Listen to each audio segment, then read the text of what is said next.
Почитувана јавност. Тенденциозното уништување на материјали од круцијално значење за македонската историја продолжува.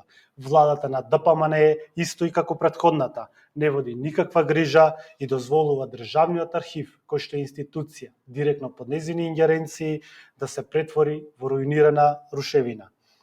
Некогашното главно депо, објект во кој што лежат илјадници документи македонска историја, оставено е да пропаѓа и дел по дел од овие документи да се уништуваат од влагата.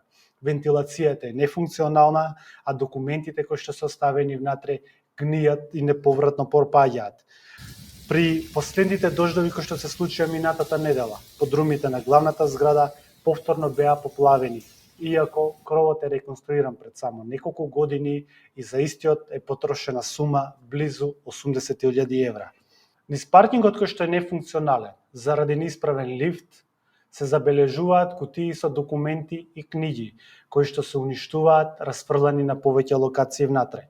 Впрочем, до нас пристигне информација дека на ваков начин и до 5.000 документи и книги се уништуваат на годишно ниво. Подсетуваме дека за овие материјали, кои се печатени во приватни печатници, се трошат државни пари на тендери вредни и над 50.000 евра.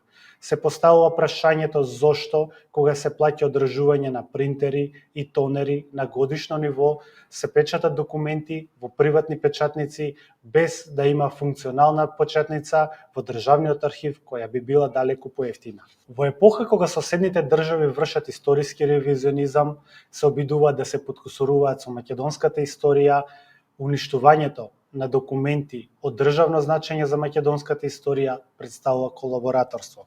Левица ја повикува владата за институцијата која е под нејзини ингеренции да поведе мерки и да утврди кој и зошто ја уништува документите од македонскиот архив веќе со години наназад.